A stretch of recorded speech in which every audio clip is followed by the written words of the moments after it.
માનવ જીવન ખૂબ જ અમૂલ્ય ચીજ છે.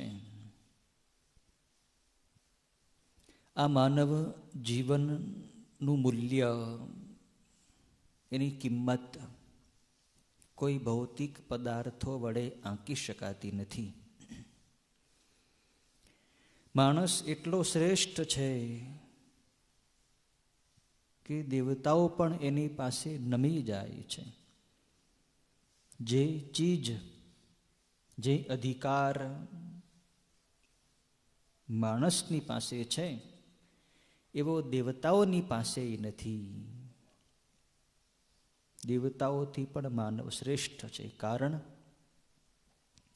માણસ ભગવાનને પામવા માટે ભજન કરી શકે છે, દેવતાઓ નથી કરી શકતા.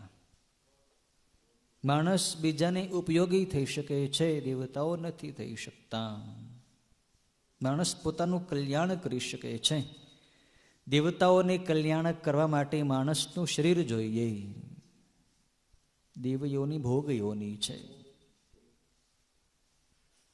માનવ યોની મોક્ષ યોની, કર્મ યોની છે. કર્મ કરતા કરતા માણસ કર્મના બંધનમાંથી મુક્ત થઈ શકે છે.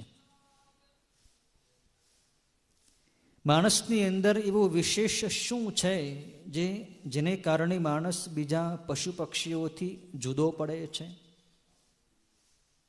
વિશેષ તત્વ છે વિવેક, સમજણ. માણસની અંદર એવી સમજણ છે કે એ સમજણ વડે માણસ સમજણનો સદુપયોગ કરીને પોતાના માટે, ભગવાનની માટે, સંસારની માટે ઉપયોગી થઈ શકે. પણ છતાં બધા માણસો આપણે જોઈએ છીએ કે પોતાને ઉપયોગી થતા નથી, સંસારને ઉપયોગી થતા નથી, ભગવાનને ઉપયોગી થતા નથી. કારણ શું છે? સમજણ તો બધાની પાસે છે, ભગવાને આપેલી છે, પણ માણસ એનો દુરુપયોગ કરે છે. આપણી પાસે જે જ્ઞાન છે, જે સમજણ છે, એનો સદુપયોગ આપણે કરીએ તો બધાય આપણી ઉપર રાજી થઈ જાય, ભગવાન રાજી થઈ જાય, આપણો આત્મા રાજી થઈ જાય. એટલે કે આપણે સ્વયં પોતે ખુશ થઈ જઈએ, આનંદમાં આવી જઈએ,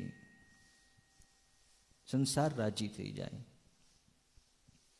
તમારી અંદર સમજણ છે તો સમજણથી બધાનું ભલું કરો, બધાનું હિત કરો, બદલામાં કોઈ અપેક્ષા ન રાખો.